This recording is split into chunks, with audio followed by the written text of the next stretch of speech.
E aí, galera, tudo bem com vocês? Vamos a mais uma resenha, a terceira do canal. E hoje o livro que temos é O Segredo do Talento: 52 estratégias para desenvolver suas habilidades, de Daniel Quille, da editora Sextante. Este livro aqui. O livro, o material em si, a capa, eu achei lindo. O livro é muito lindo. É um livro pequeno, ele possui 120 páginas. Então a leitura é muito rápida e bem agradável, bem fácil de ler.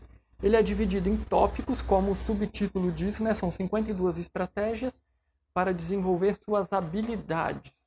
Observem que ele diz habilidades no subtítulo, mas no título, O Segredo do Talento, ele usa o termo talento, e aqui já vai ficar uma das minhas críticas ao livro. Então, no geral, o que eu achei do livro? É um livro bem interessante, vale a pena a leitura, mas acredito que não é recomendado para todos. Eu, por exemplo, senti o seguinte: poxa, eu poderia ter gasto dinheiro com outro livro e eu poderia ter gasto tempo lendo outro livro. Porque basicamente foi uma repetição de muita coisa que eu já havia lido em artigos, em outros livros diferentes. Então, assim, reforçou o que eu já tinha lido, mas não agregou muita coisa. Então, eu esperava que fosse um livro um pouquinho mais profundo. Foi muito superficial.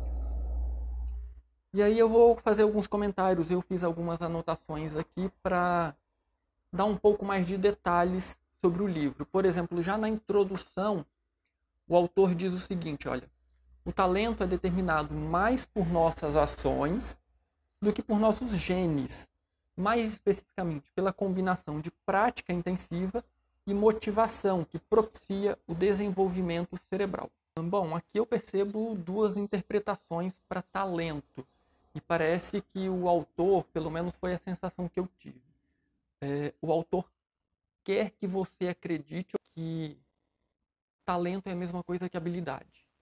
Talento você desenvolve assim como você desenvolve uma habilidade. Mas eu tenho outra interpretação de talento, assim como uma interpretação diferente para habilidade. O que é habilidade? Qualquer pessoa pode desenvolver.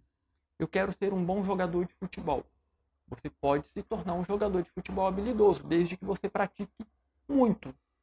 Agora, o que eu entendo como talento, por exemplo, uma criança que nunca estudou música, nunca fez aula de música, pode demonstrar talento musical. Uma pessoa já pode nascer com uma predisposição para o futebol. Eu sou uma vara de pau em campo. A bola vem pela esquerda, eu vou pela direita. Mas, enfim, e isso que eu entendo como talento. A pessoa já nasce como que com aquilo no sangue. E se ela não trabalhar, não estudar, não praticar aquilo ali, ok, não vai servir de nada. Mas se ela estudar e praticar constantemente, ela vai se desenvolver com uma facilidade maior. Então isso eu vejo como talento. O autor não segue muito nessa linha. Ele diz o seguinte: qualquer talento, você quer ser um bom ator, você quer ser um bom músico, um bom programador, qualquer talento, basta você praticar muito que você vai adquirir esse talento. Então ele não faz em nenhum momento essa distinção entre habilidade e talento. Para ele, talento e habilidade são praticamente as mesmas coisas, que basta você praticar muito, você vai adquirir.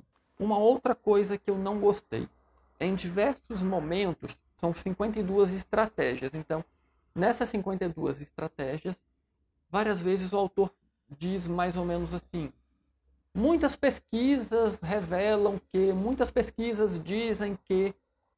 Mas quais pesquisas?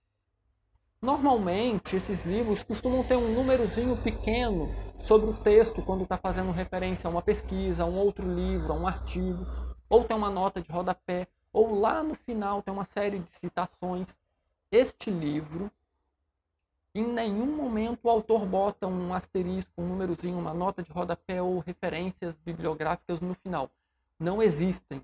Então, quando o autor diz muitas pesquisas, você não tem como saber quais pesquisas o autor está fazendo referência.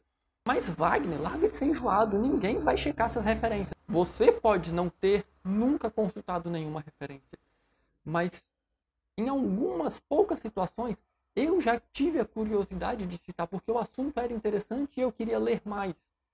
Então eu já fui buscar a referência que o autor estava citando. Neste livro, em nenhum momento você vai ter essas referências. Mas eu não tenho apenas críticas, alguns pontos são muito interessantes. Por exemplo, o autor diz em uma das estratégias: sentir o desconforto do erro é essencial e devem ser encaradas não simplesmente como erros, mas como pontos de referência a serem aperfeiçoados. Então, quando você errou, tem gente que fica deprimido, triste, entre lágrimas. Ok, você errou, é fato da vida, somos humanos. Aproveita esse momento como um grande momento de aprendizado. Perceba o seguinte: as pessoas que sempre acertam, elas estão como se fosse uma linha reta de aprendizado, não há oscilações. Quando você erra, há aquela oscilação para baixo. Então você pode usar isso como aprendizado. O que eu errei? O que causou esse erro? E como eu posso melhorar? Como eu posso aprender? Quando você volta, quando essa curva sobe, você não volta para o ponto onde você estava. A tendência é que você vai um pouco além, um pouco acima. Você está mais experiente. Então, use isso a seu favor. Esse ponto é interessante. Um ponto que eu achei muito interessante: o autor apresenta na dica 13 os conceitos de zona de conforto, ponto ideal e zona de sobrevivência. Por que eu achei muito interessante? O termo zona de conforto a gente ouve comumente, é muito comum a gente falar zona de conforto. É o ponto em que estamos confortáveis. Só que tem um perigo aqui. Quando nós estamos na zona de conforto, tudo está muito bem, tudo está muito bom, nada nos incomoda, o sentimento é de tranquilidade, de paz, de calmaria. Ok, isso é muito bom, mas tem um perigo. Você não está aprendendo nada. A zona de conforto não traz para você nenhum aprendizado. E isso que o autor deixa claro. Em oposição, ele usa o termo de zona de sobrevivência. Como esse nome final, sobrevivência, já sugere, é a zona onde você praticamente vive apagando incêndio. Se você fica muito tempo nessa zona de sobrevivência, cuidado. Você vai entrar em depressão, você vai adquirir um estresse muito rápido, você vai ter um infarto se você tiver alguma veia entupida. Então, cuidado, você passa os seus dias praticamente apagando incêndio. Você não consegue aprender nada, porque o seu cérebro, o seu consciente, você está preocupado em apagar incêndio, em sobreviver. E isso é muito ruim. Então o autor diz: qual o melhor? É o ponto ideal que está entre os dois. Em alguns momentos você vai ter que acelerar para agilizar alguma coisa e você vai ter um certo desconforto. Você vai precisar aprender coisas novas que vão te tirar da zona de conforto. E isso é bom, isso é o ideal. Você está sempre evoluindo, você não está naquela linha reta. Você está numa curva, tendendo para cima, preferencialmente, não para baixo. Sempre aprendendo coisas novas. Outra dica muito bacana que o autor dá é: abandone o relógio. O que o autor quer dizer com isso? Quando você está praticando algo e você quer realmente se tornar muito bom, não faça a mensuração desse aprendizado por tempo. Hoje eu pratiquei 1 hora. Ontem eu pratiquei 30 minutos. Amanhã eu vou praticar 50 minutos. Não faça a mensuração por tempo, olhando para o relógio. Faça essa mensuração por execuções bem-sucedidas. Se você praticou meia hora hoje, mas durante os 30 minutos a prática foi errada, você não conseguiu acertar. A sua prática não foi bacana, não foi legal. Então ele diz: marque essa mensuração do quanto você praticou pelo sucesso. Quantas práticas você conseguiu atingir, você conseguiu chegar ao sucesso, você fez de forma correta. Então isso é mais interessante, porque senão você pode passar a semana inteira praticando e não ter nenhum ganho, nenhum benefício, se você está praticando da forma errada. Então isso é interessante. Mas aqui também fica um detalhe que o autor não comentou. dependendo do que você está praticando, é necessário o feedback de um terceiro, de um professor, de um tutor, para realmente fazer essa análise crítica. Onde é que você está errando? O que que você está errando? Como você pode melhorar? E o autor não comenta isso. Mas em outras sessões ele comenta sobre como escolher bons tutores, bons professores e como ser bons professores também. Então, esse item eu achei particularmente interessante. Para finalizar, um outro que eu achei muito interessante, ele diz o seguinte: para aprender com o livro, feche o livro. É isso mesmo, mas aí você pode se perguntar, mas Wagner, como assim para aprender o livro com o livro eu preciso fechar o livro?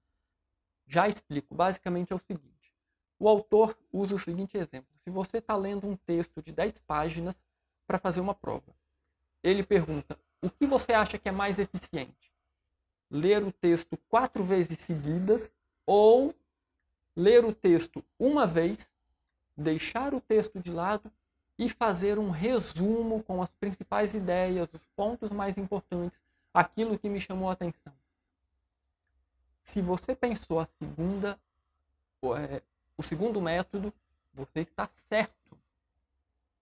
E por que isso ocorre? É a forma como o nosso cérebro aprende. O hábito de ler, ou a tarefa de ler, simplesmente você abre algo, seja no computador um livro, e você vai passando os seus olhos no texto. Você está lendo uma série de informações. O que é importante? O seu cérebro não sabe, porque você está lendo um monte de coisas. Quando você lê uma vez e vai grifando, já é uma ação que já mostra para o seu cérebro que aquela linha tem uma relevância a mais. Quando você fecha o texto, o livro, bota de lado e vai escrever sem olhar no texto, você está forçando o seu cérebro a retomar aquelas ideias, a retomar o que te chamou mais atenção, o que você achou mais interessante. O seu cérebro é forçado a se recordar o que você acabou de ler e a colocar isso no papel. E aí você está exercitando duas coisas. A primeira, você está forçando o seu cérebro a buscar, a retomar aquilo que você leu. Isso já está indicando para o seu cérebro: opa, o que o Wagner acabou de ler é importante, eu preciso deixar isso aqui na memória. Segundo, você está escrevendo. E, de novo, existem várias pesquisas não referenciadas pelo autor que já chegaram a essa conclusão de que quando você escreve, você está também absorvendo aquela informação, mais do que quando você apenas está lendo. Então fica aí a dica. Essa é a minha opinião sobre o livro.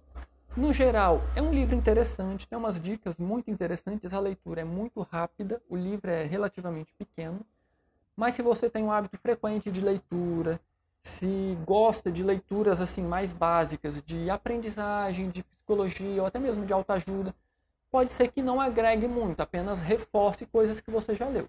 Mas se você não tem um hábito frequente de leitura, fica a dica, pode ser muito interessante para você. Gente, essa então é a terceira resenha do canal. Dá um joinha aqui embaixo, diz nos comentários o que você achou, se você já leu, se você não gostou, ou até algum livro que você leu e achou muito interessante e ainda não fiz a resenha dele. Se você acha que os vídeos poderiam melhorar, diz aí a sua dica, esse é apenas o terceiro vídeo do canal. Se inscreva no canal se você ainda não se inscreveu, ajuda compartilhando o vídeo. Muito obrigado por assistir, um grande abraço e até a próxima. Tchau, tchau.